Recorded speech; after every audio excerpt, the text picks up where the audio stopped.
Aujourd'hui, dans Jouissez de votre vie tous les jours, vous pouvez apprendre à vivre la vie que vous avez toujours voulu vivre.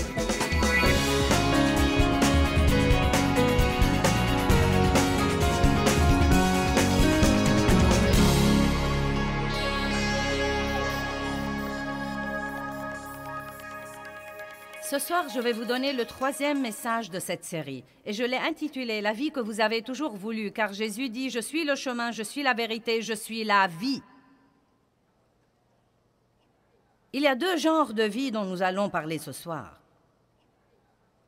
Numéro 1, il y a la vie de respirer, d'aller et venir, d'aller au travail, de se marier, d'avoir des enfants, de payer les factures, d'épargner pour la retraite, de prendre des vacances, d'assister au mariage et aux funérailles, de craindre la mort mais d'espérer d'aller au ciel. Ce genre de vie, la vie ordinaire de tous les jours que nous menons tous. Mais il y a un 2e genre de vie qui nous est offert. Nous l'appelons le genre de vie numéro 2, mais il est en fait le numéro 1. Il n'est numéro 2 que parce que nous en parlerons deuxièmement. Et cette vie, c'est la vie de Dieu. Elle s'appelle en grec la vie Zoé, Z-O-E. Et cela veut dire la vie que Dieu a en lui. C'est exactement ce que dit le dictionnaire grec. La vie que Dieu a en lui, celle que le Père a en lui et qu'il a donnée au Fils incarné Jésus, qu'il a manifesté au monde. L'homme s'est séparé de cette vie par la chute qui est le péché, mais il participe à cette vie par la foi en Jésus-Christ. Maintenant, le mot « vie » est trouvé 733 fois dans la concordance, mais il est capitalisé dans seulement 25 fois d'entre elles.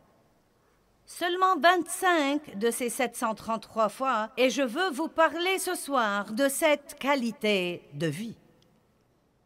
La Bible y fait allusion dans plusieurs versets comme la vie supérieure. Elle dit, si vous voulez la vie supérieure, vous devez renoncer à la vie inférieure. Vous voyez, je suis une femme vivante. J'ai eu une vie quand je suis née en 1900, blablabla. Non, je blague, en 1943. J'ai eu une vie quand je suis née en 1943. Je suis vivante, j'ai une vie, j'ai fait beaucoup de choses différentes. Mais croyez-moi, je n'ai pas commencé à avoir vraiment une vie. Même pas quand j'ai été régénérée. Je l'avais comme une graine en moi, mais je n'ai pas su coopérer avec elle, et donc je ne l'ai pas vécue. Ce n'est probablement que dans les 15 dernières années que je peux vraiment dire que j'ai commencé à vivre le genre de vie que je crois que Dieu veut que nous vivions, où vous savez qui vous êtes en Christ, où vous avez la joie, où vous avez la paix. Et tous les jours de votre vie, vous portez du bon fruit et votre vie influe positivement sur la vie de quelqu'un d'autre. Vous aidez quelqu'un d'autre à aller vers la vie que Dieu veut lui donner. Nous trouvons le mot « vie » dans la Bible 733 fois, mais seulement 25 fois d'entre elles parlent de ce genre de vie. Et vous vous réjouirez de voir certains de ces versets ce soir. Allons à Matthieu chapitre 10, verset 37.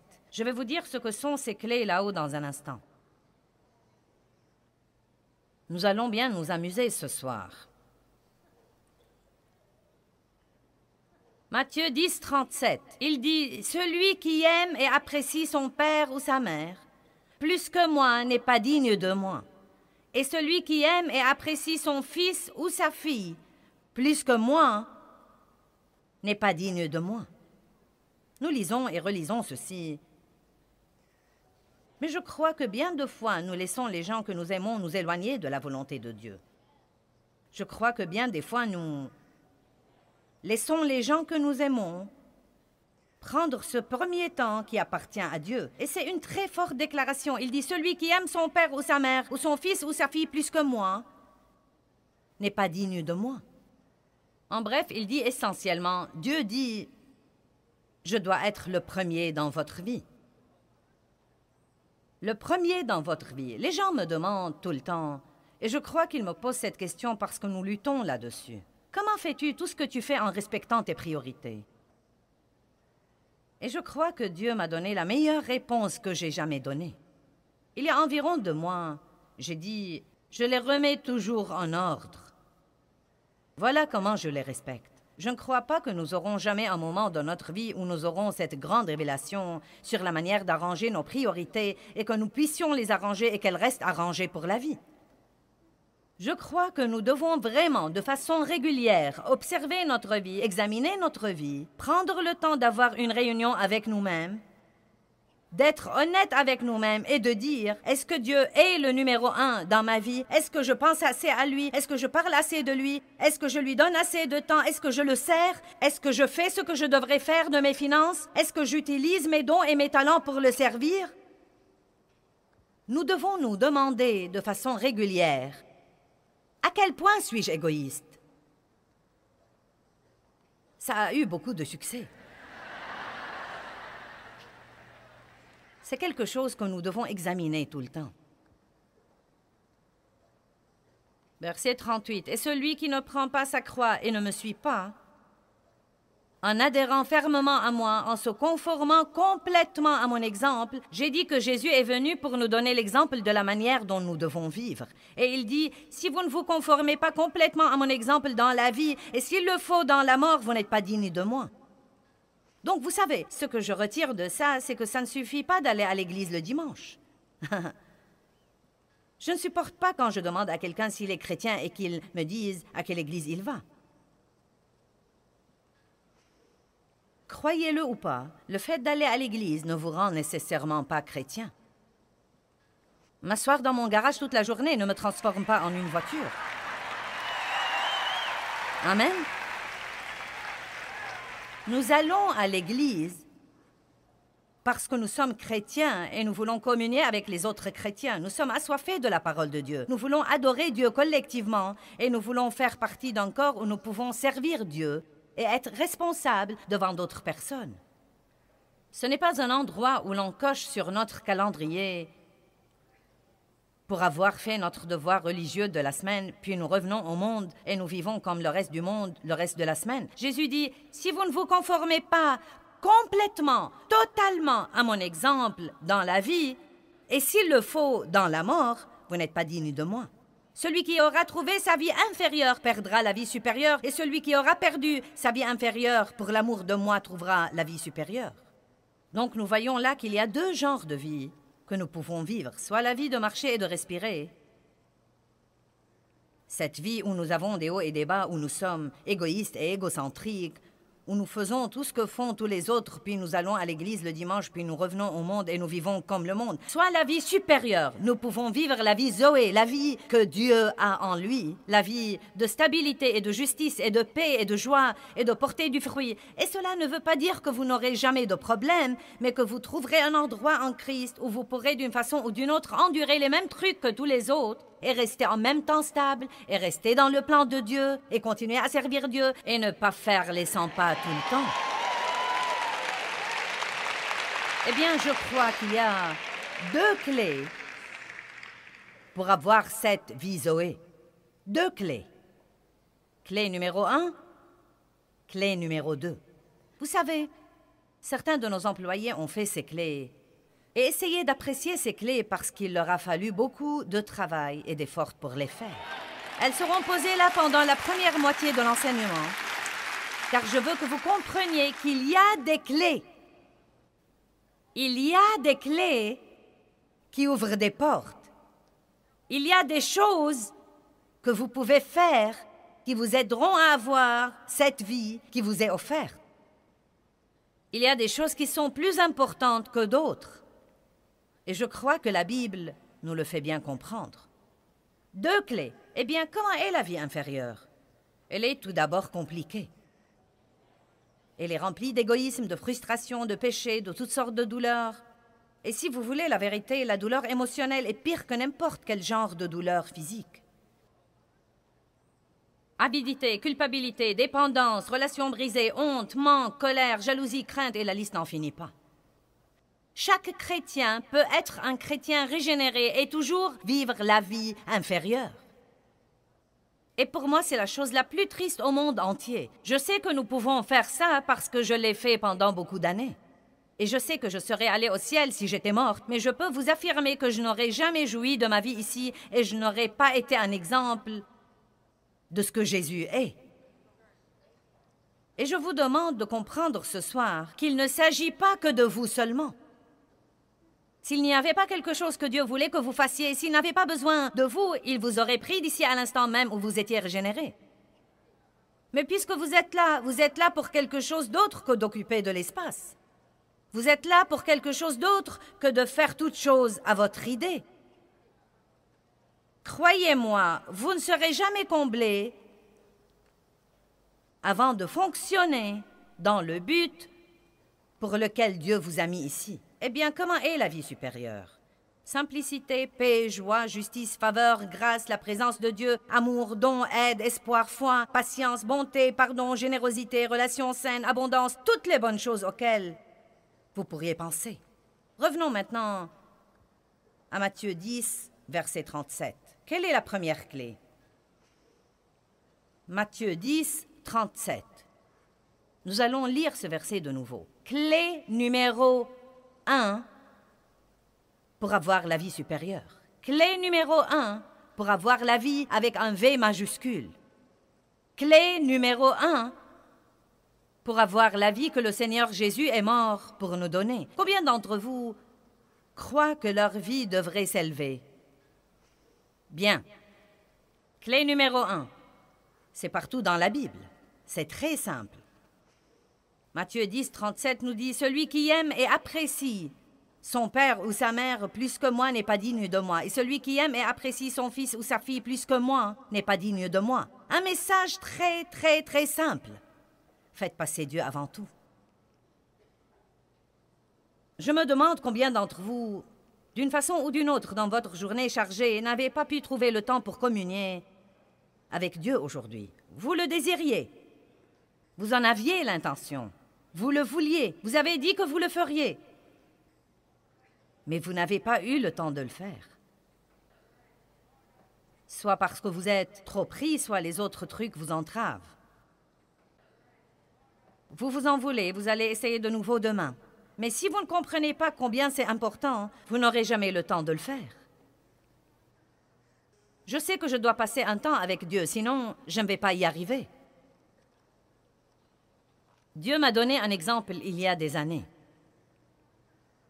Mon oncle vivait sur un stimulateur cardiaque qui suppléait au manque des battements de son cœur. Et il devait être chargé chaque semaine. Ses batteries devaient être chargées une fois par semaine. Et je les ai appelés un samedi et j'ai dit « Nous aimerions vous inviter au resto à dîner. Nous allons tout payer, nous voulons juste vous bénir. » Ma tante a dit « Nous ne pouvons pas, ton oncle doit recharger son stimulateur. » J'ai dit qu'il le fasse demain. Et elle a été très vexée. Je n'ai pas compris comment tout cela a marché. Et elle a dit « Il mourra !» Et le message que Dieu essayait de me faire parvenir et dont j'espère vous toucher ce soir, Dieu m'a rafraîchi la mémoire et m'a dit « Si tu ne passes pas un temps avec moi, tu n'auras pas une vraie vie.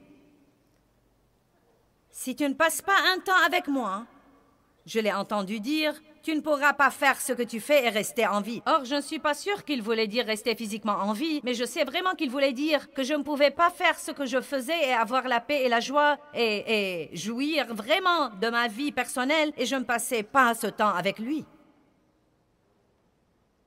Et je ne me tairai jamais sur ce point, ça m'est égal si vous en avez assez de l'écouter. Vous devez faire passer Dieu avant tout dans votre vie. Et pour faire ça, vous devez comprendre à quel point c'est important. C'est en fait le tout premier des 10 commandements. Le tout premier des 10 commandements. Et il dit, tu n'auras pas d'autre Dieu devant ma face. Et laissez-moi vous dire quelque chose. Cela ne veut pas dire une autre statue en pierre devant laquelle vous vous prosternez. Nous pouvons diviniser n'importe quoi. Tout ce qui est plus important pour nous que Dieu peut devenir un Dieu dans notre vie personnelle. Vous pouvez idolâtrer ou diviniser un sport. Le travail peut devenir votre idole ou votre Dieu pour gravir les les échelons du succès. Le seul problème, c'est que quand vous vieillirez, vous pourrez être en haut de l'échelle et découvrir qu'elle est appuyée contre le mauvais bâtiment. Car comme j'ai déjà dit ce matin, quand tout finira, devinez ce qui va rester. Dieu. Et à ce moment-là, ce sera trop tard pour développer une merveilleuse relation avec lui. Vous pouvez être proche de Dieu à la mesure du temps que vous passez avec lui. Si vous voulez avoir le genre de vie dont nous parlons ce soir, vous devez étudier, étudier, étudier, étudier, étudier. N'attendez pas toujours à ce que quelqu'un d'autre vous donne tout à la petite cuillère et qu'il vous trouve vos versets et qu'il prie à votre place. Vous devez faire un effort vous-même. Amen. Bon sermon, Joyce. Merci. Je vais continuer. Je vous prie d'aller à Matthieu chapitre 22. Matthieu 22, 37. Tout d'abord, certains des pharisiens et des sadducéens se sont réunis et lui ont dit, « Peux-tu nous dire quel est le commandement le plus important? » Les gens pensent parfois, parmi toutes ces choses que nous écoutons sur ce que nous devons faire pour être de bons chrétiens, nous nous demandons lesquels sont les plus importants. Vous êtes-vous jamais senti submergé par tout ce que vous entendez et vous êtes-vous jamais demandé comment vous allez vous y conformer? Il est bon de savoir que le Saint-Esprit nous rappellera les choses quand nous en aurons besoin. Mais il y a 2 ou 3 choses que vous devez faire et qui devraient être des priorités. Et elles sont les 2 clés pour vivre cette vie dont je vous parle ce soir. Croyez-moi, si vous voulez vivre la vie supérieure au lieu de la vie inférieure, vous devez faire les 2 choses dont je vous parle ici ce soir. Et elles sont les 2 choses les plus importantes pour Dieu. Un des commandements les plus importants, Jésus lui répondit, « Tu aimeras le Seigneur, ton Dieu, de tout ton cœur, de toute ton âme et de toute ta pensée et de toute ta force. » C'est le premier et le plus grand et le plus important commandement. Nous n'allons pas voir les autres versets pour le moment. Les 4 premiers commandements parlent de notre relation avec Dieu.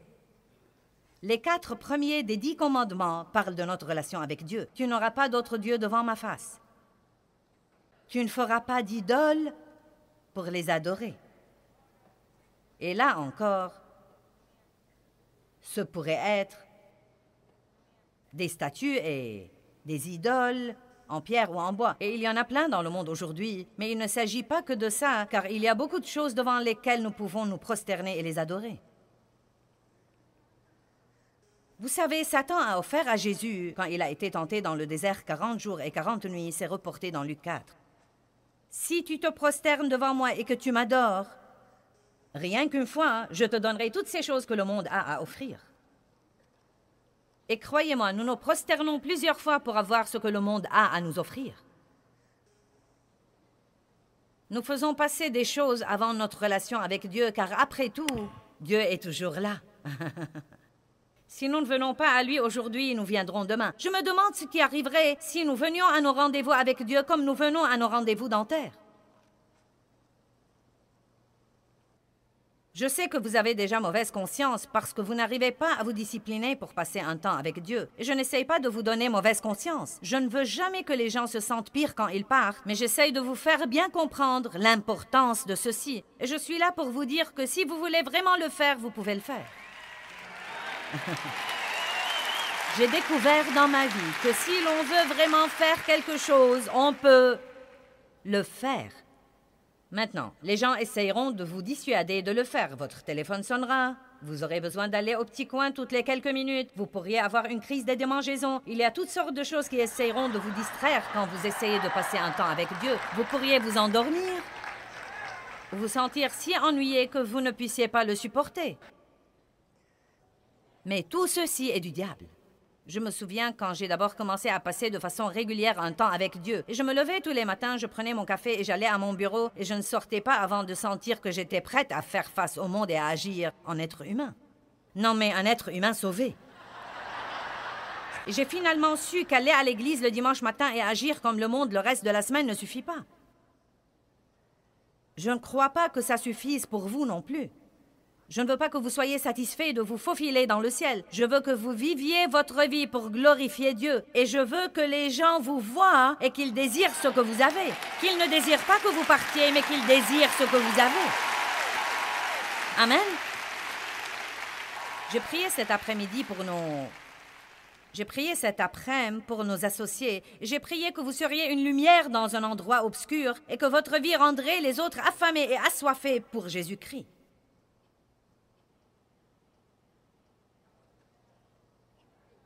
Vous devez passer un temps avec lui pour que cela se produise. Il ne s'agit pas tant de ce que vous ferez pendant ce temps-là que du fait que vous lui donniez ce temps. Quand j'ai commencé à passer un temps avec Dieu, mes enfants étaient toujours à la maison et 3 d'entre eux étaient adolescents en ce temps-là. Non, mais ils me disaient « Dois-tu rester dans ta chambre tout le temps? Ne peux-tu pas descendre, faire notre petit déjeuner? » Là venait le sentiment de culpabilité. Et finalement, j'ai réagi. J'ai dit « Écoutez, vous êtes assez grand pour mettre des céréales dans un bol et y verser du lait. Et remerciez Dieu car je suis dans cette chambre. En fait, si vous êtes intelligent, vous enverrez votre mère à sa chambre. Car si votre maman ne passe pas un temps avec Dieu, vous pouvez être sûr que vous n'allez pas l'aimer quand elle en sortira. Amen. Vous devez combattre pour les choses qui demandent un investissement de temps. Dieu s'est occupé de moi au sujet de commencer à faire de l'exercice. Je n'avais jamais cru que je le ferais et que j'aurais le temps de le faire. J'en avais horreur. Je ne voulais rien soulever à part ma fourchette. Je ne voulais pas en entendre parler. Chaque fois que j'essayais de m'exercer, je faisais tomber quelque chose. Mais Dieu m'a dit que je devais le faire si je voulais être en bonne santé pendant mon trajet. Donc j'ai dit à ma fille que j'allais m'exercer et ils ont ri de moi. J'avais dit ça auparavant et je ne l'avais pas poursuivi jusqu'au bout. J'ai dit, vous pouvez rire de moi autant que vous voudrez. Je me connais très bien, je sais quand je me décide. Et j'étais contente qu'ils aient ri de moi, hein, car quand quelqu'un me dit que je ne peux pas faire quelque chose, cela me rend plus déterminée à le faire. Donc Dave est allé avec moi la première fois juste pour rire de moi. Ensuite, il a fini par s'inscrire lui aussi. Il a fait de l'exercice toute sa vie. Mais il a décidé de suivre un programme conçu pour lui. De toute façon, le point essentiel, c'est que quand j'ai d'abord commencé à m'exercer, on voulait que je vienne au bureau pour faire ceci et faire cela. Et je disais, eh bien, je ne peux pas faire ça. Les lundis, mercredis et vendredis, je m'exerce à 10 heures. Eh bien, veux-tu dire que nous devons maintenant essayer de tout faire à ta place? Tu peux sûrement ne pas y aller. J'ai dit non. Non, je ne vais pas le rater. Je vais le faire. Dieu m'a dit de faire ça et je vais le faire. Si je ne peux pas prendre 3 heures par semaine pour m'exercer et essayer de rester en bonne santé, nous devons être mal en point. Amen. Vous voyez, tout le monde va vouloir que vous fassiez ce qui leur est convenable et ce qui les arrange. Vous m'avez entendu? J'ai dit tout le monde va vouloir que vous fassiez ce qui leur est convenable et ce qui les arrange. Et ils auront toujours un cas d'urgence chaque fois que vous essayez d'avoir du temps pour faire quelque chose que vous sentez que Dieu vous a dit de faire. La plupart de ces gens qui ont une crise dont vous devez vous occuper tout de suite, ça fait 20 ans que je vois ces crises. Et il y a de fortes chances qu'ils continueront à les avoir.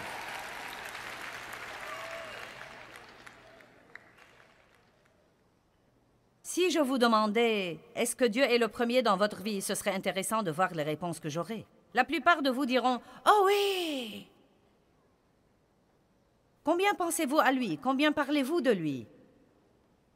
Comment réagissez-vous au moment des offrandes?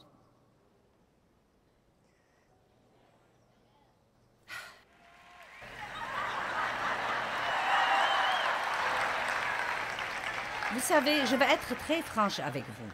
Si vous vous fâchez contre un pasteur parce qu'il vous dit de donner, vous avez un problème. Car si vous faites ce que vous devez faire, ce qu'il dira ne devrait pas vous fâcher. Ouh! Ça s'améliore. Amen. Vous devez passer un temps avec Dieu. Clé numéro 2. Relisons Matthieu chapitre 22. Nous allons lire les versets 37 à 39.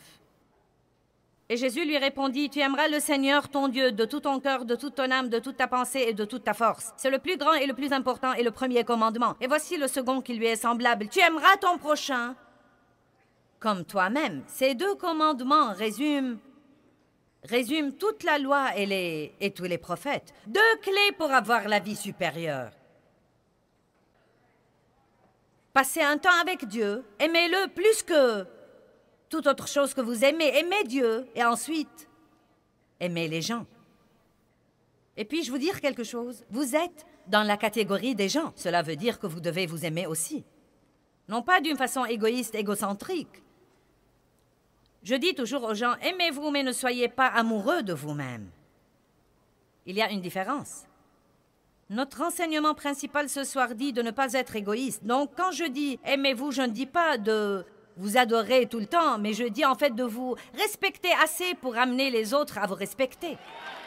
Ne laissez pas les autres vous marcher sur les pieds. Respectez-vous dans toutes circonstances. Occupez-vous de vous-même. Occupez-vous de votre santé et votre corps. Occupez-vous de votre pensée. Occupez-vous de votre vie. Faites les choses que vous aimez, parce que sinon, vous finirez par être rempli d'amertume et de ressentiment. Mais ne soyez pas le centre de votre univers.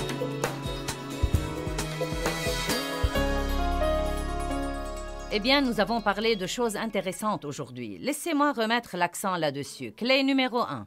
Que Dieu soit avant tout et gardez-le toujours le premier. Clé numéro 2. Aimez toujours les autres. Aimez Dieu, aimez les gens. Et quand nous focaliserons sur la vie d'amour, beaucoup d'autres choses s'arrangeront par la suite.